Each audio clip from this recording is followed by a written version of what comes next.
Hello दोस्तों, क्या आपने घोस्ट फ्लाइट के बारे में सुना है? जी हाँ, मैं बात कर रहा हूँ ईस्टर्न एयरलाइन फ़्लाइट 401 की। इसे भूतिया या घोस्ट प्लेन भी माना जाता है और इसकी कहानी मैं आज आपको वीडियो में पूरी अंत तक बने रहें तो बताऊँगा। और ये बात है सन 29 दिसंबर को इस प्लेन में 163 पैसेंजर्स और 13 क्रू मेंबर्स के साथ ये प्लेन 9:30 बजे रवाना हुआ था।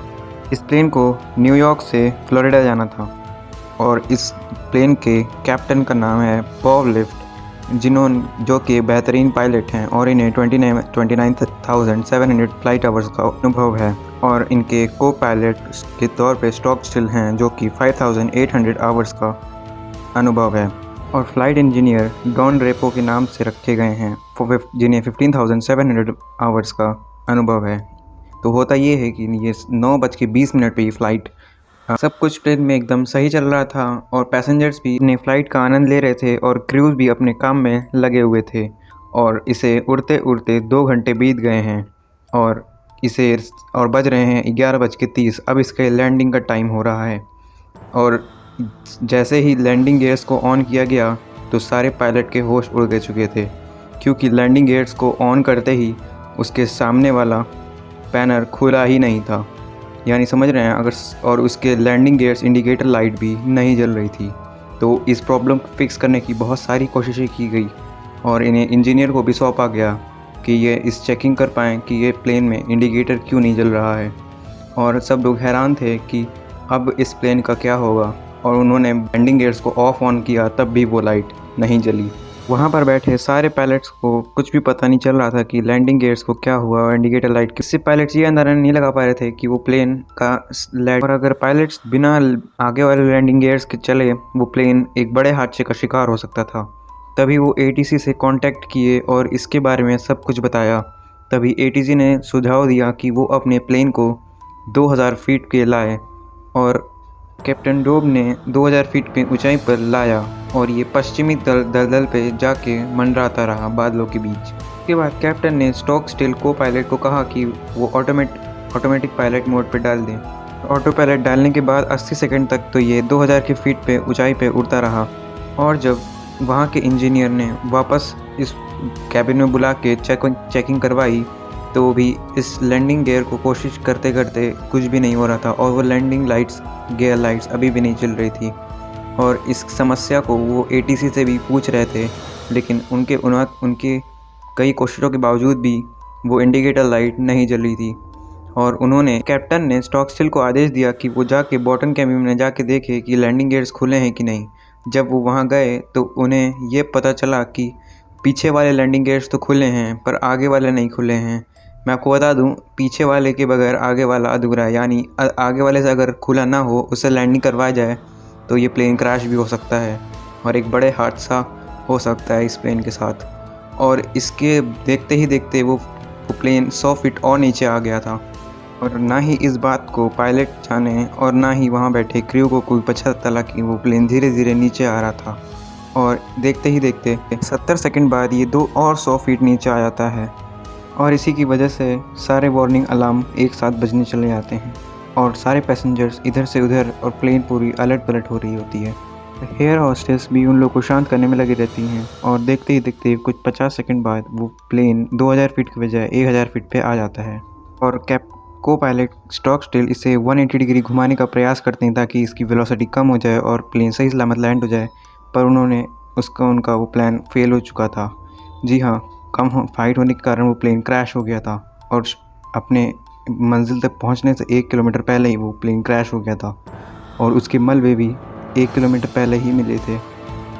और इस हादसे में करीब 101 लोगों की मौत हो गई और 70 लोग बच गए, जिसमें से 67 पैसेंजर्स थे और 8 क्रू मेंबर्स, और एक जांच कम्युनिटी बिठाई गई और उसके कुछ मलबे दूसरे प्लेन में शिफ्ट कर लिए गए थे। और दोस्तों, अगर आप ये सोच रहे होंगे कि ये तो एक नॉर्मल सा प्लेन क्रैश था, नॉर्मल नहीं मतलब एक प्लेन क्रैश था और ये घोस्ट प्लेन कहाँ से बन गया, तो इसके लिए मैं आपको ले चलता हूँ फ़्लाइट 318 में।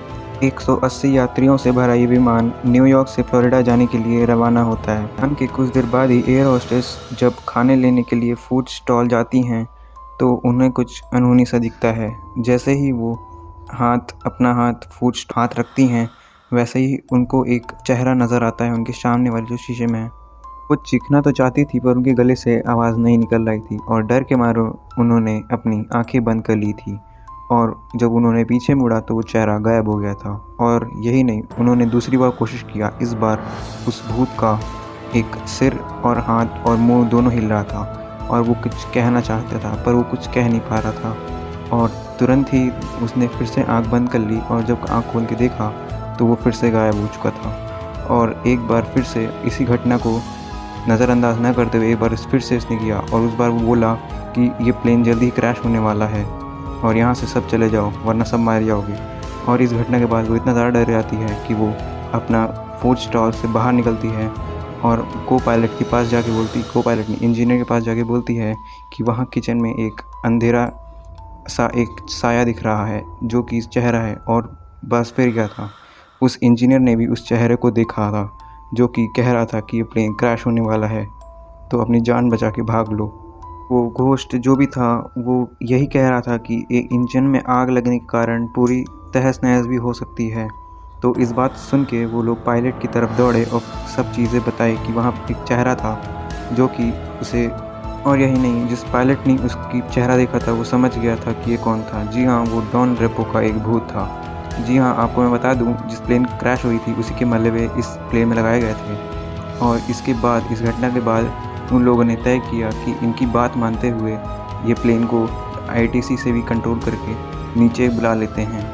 और सारे पायलट्स भी हैरान थे कि इनका भूत कैसे आके बोल सकता है। और थोड़ी देर बाद इनके पास के एयरपोर्ट में एक लैंड करवा देते हैं। और फिर क्या, फिर मेंटेनेंस के बाद जब वो प्लेन उड़ता है तो आपके होश उड़ने वाले हैं क्योंकि प्लेन में आग लग जाती है। पर सच बात ये है कि असलियत ये है कि उसमें उस प्लेन में कोई पैसेंजर नहीं था तो कोई किसी को भी कुछ हार्म नहीं हुआ। और ये एक ऐसे ही कहानी नहीं है जो हुई है इस प्लेन के साथ, कई सारी घटनाएं घट चुकी हैं। और इस घटना के बाद उस चेहरे और उस प्लेन के ऊपर एक मूवी बनाई गई थी, जिस मूवी नहीं एक्चुअली में एक बुक बनाई गई थी, द घोस्ट ऑफ फ्लाइट 401। और यही नहीं, इस चौंका देने वाली बात यह है कि इन दोनों का कनेक्शन ही क्यों है।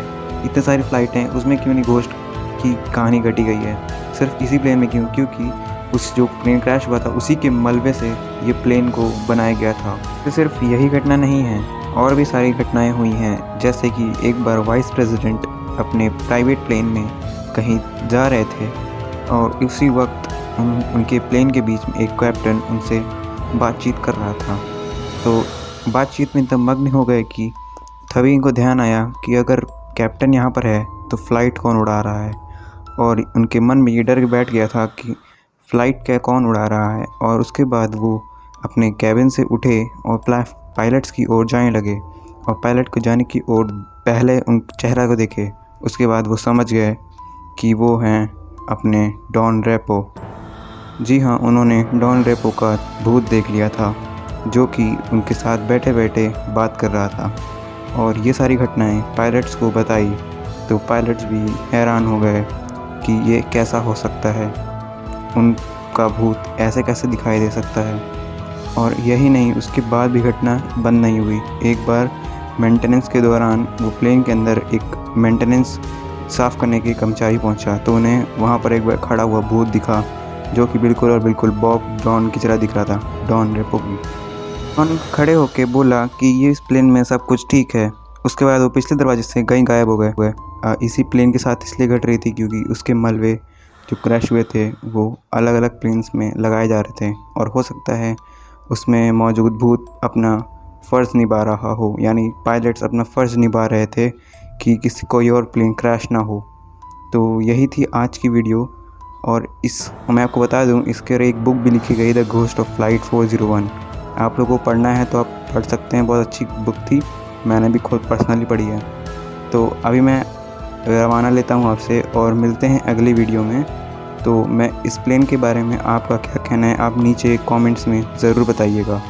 और मैं बता दूं, पायलट्स अपना फ़र्ज़ निभा कर ही इस दुनिया से गए हैं हमारे। और आपका विचार क्या है इस प्लेन के बारे में, हमें नीचे प्लीज़ कमेंट करके ज़रूर बताइएगा और इस वीडियो को भी लाइक कर दीजिएगा। और हाँ, थैंक्स फॉर वॉचिंग। और दोस्तों के साथ भी शेयर करिएगा और कीप स्माइलिंग। और हाँ दोस्तों, मैं पार्ट 2 पैरेलल यूनिवर्स के बारे में नहीं भूल रहा हूँ, तो अगली वीडियो वही है।